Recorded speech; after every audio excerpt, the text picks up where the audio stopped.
जो हम 11th home science का 10th चैप्टर कर रहे हैं, जो कि है विविध संदर्भों में सरोकार और आवश्यकताएं। हम इसका ग भाग कर रहे हैं, अधिगम शिक्षा और विस्तार। पिछले वीडियो में हमने बात की थी विस्तार शिक्षा के सिद्धांतों की, और आज के वीडियो में हम बात करेंगे विस्तार अध्यापन विधियों की। तो आइए शुरू करते हैं हमारा चैप्टर। देखिए, जो विस्तार अध्यापन विधियां हैं क्या कि जो विस्तार कार्य होता है उसमें अनेक विधियों का प्रयोग किया जाता है, जिसमें सबसे पहले नंबर पे है फार्म और घर में जाना। देखिए, जो विस्तार कार्यकर्ता होता है वो व्यक्तियों से मिलकर परिवार के सभी सदस्यों के साथ प्रत्यक्ष या आमने सामने संपर्क करता है, ताकि जो इन्फॉर्मेशन वो देना चाहता है उसे दे सके, उनकी समस्याएं जो जानना चाहता है वो उन्हें जान सके, यानी वो सूचनाओं का आदान प्रदान कर सके और उनकी समस्याओं के बारे में पता लगा सके। इसलिए जो विस्तार कार्यकर्ता होता है वो घर घर जाकर व्यक्तियों से, परिवार के सदस्यों से मिलता है और जानकारी हासिल करता है। उसके बाद है परिणाम प्रदर्शन। परिणाम प्रदर्शन सुझाई गई रीतियों के लाभ सिद्ध करने और स्थानीय परिस्थितियों में उनकी उपयोगिता दर्शाने के लिए एक शैक्षिक परीक्षण है। यानी कि जो भी हम रीतियाँ चाहते हैं कि लोग उन्हें जान सकें, उनके क्या लाभ हैं, उनके क्या परिणाम हैं, और कभी भी किसी परिस्थिति में हमें उनका उपयोग कैसे करना है, उसकी उपयोगिता दर्शाने के लिए ये एक शैक्षिक परीक्षण है। इस विधि का प्रयोग कुछ रीतियों की श्रेष्ठता दिखाने के लिए किया जा सकता है। यानी जब हमें गांव वालों को बताना हो कि इस रीति को अपनाने से हमें ये लाभ होंगे, इस रीति के ये फायदे हैं, इसकी ये श्रेष्ठता है, तो उसके प्रदर्शन के लिए बहुत ज़रूरी है इस विधि को अपनाना। जैसे खेती में उर्वरकों का, कीटनाशकों का, पीड़कनाशकों का और बीजों की उच्च उत्पादी किस्मों का प्रयोग।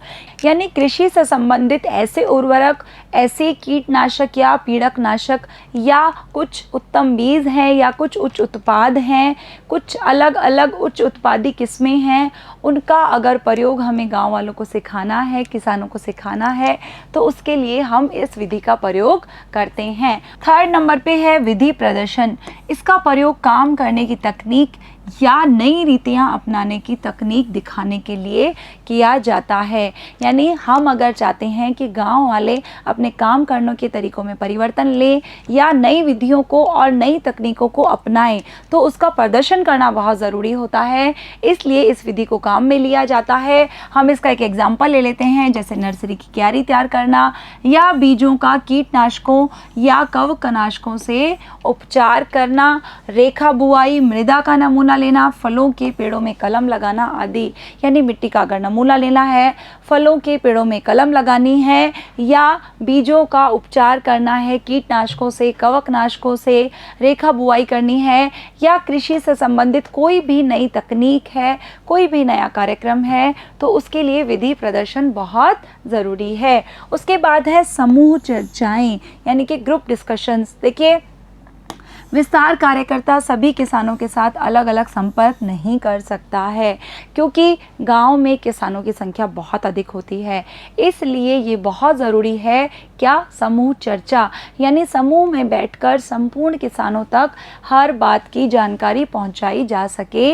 इसलिए यह विधि बहुत उपयोगी होती है। उनके साथ समूहों में संपर्क करना सुविधाजनक और व्यवहार साध्य होता है।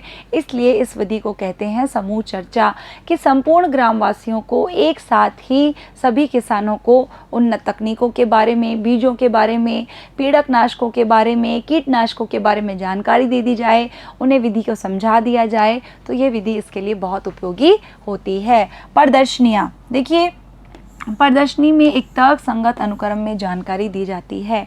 नमूने, मॉडल, पोस्टर, चित्र, चार्टों का सुव्यवस्थित प्रदर्शन होता है और यह प्रदर्शित चित्रों में आगंतुकों की रुचि पैदा करने के लिए आयोजित की जाती है।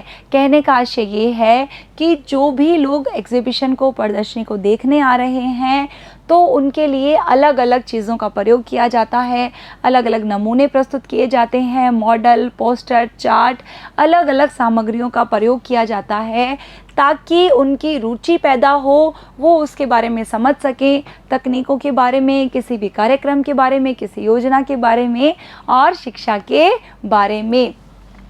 प्रदर्शनियों का प्रयोग विविध विषयों के लिए किया जाता है, जैसे आदर्श गांव की योजना बनाना या सिंचाई की उन्नत रीतियां दिखाना। देखिए, ग्रामवासी अपने गांव में उन्नति लाना चाहते हैं, उसे एक आदर्श गांव बनाना चाहते हैं, तो अगर प्रदर्शनी के माध्यम से आदर्श गांव की योजना के बारे में उन्हें बताया जाए या सिंचाई की जो अच्छी रीतियां हैं, अच्छी अलग तकनीकें हैं, उन्हें अगर प्रदर्शनी में दिखाया जाए तो उसका बहुत अधिक लाभ मिलता है। साधारण बैठकें यानी कि मीटिंग्स, लोगों को भविष्य की कार्यवाही हेतु कुछ जानकारी देने के लिए अक्सर बैठक आयोजित की जाती है। यानी कि अब हम हमारे गांव की समस्याओं के समाधान के लिए या अलग तकनीकों को अपनाने के लिए या व्यवहार परिवर्तन के लिए भविष्य में क्या करेंगे, अगले महीने या अगले हफ्ते या अगले साल हमें क्या करना है, इन सब के लिए अलग अलग बैठकें आयोजित की जाती हैं ताकि संपूर्ण ग्रामवासी एक साथ उनके बारे में जान सकें। जैसे कि वन महोत्सव, राष्ट्रीय उत्सव आदि मनाने के लिए समुदाय को तैयार करना। उसके बाद है अभियान। लोगों का ध्यान किसी समस्या विशेष पर केंद्रित करने के लिए अभियान चलाया जाता है। कई बार कोई समस्या है वो बड़ा रूप धारण कर लेती है और उसके लिए बहुत ज़रूरी होता है कि सभी लोगों का ध्यान उसकी ओर आकर्षित किया जाए। जैसे चूहों की समस्या बहुत अधिक हो गई है तो चूहा नियंत्रण के लिए या गांव की स्वच्छता के लिए या पादप संरक्षण के लिए, रबी फसलों के उत्पादन के लिए और परिवार नियोजन के लिए। तो देखिए, इससे क्या फ़ायदा होता है, जो लोग हैं वो इससे भावनात्मक रूप से जुड़ते हैं और इन समस्याओं का समाधान करने के लिए आगे आते हैं।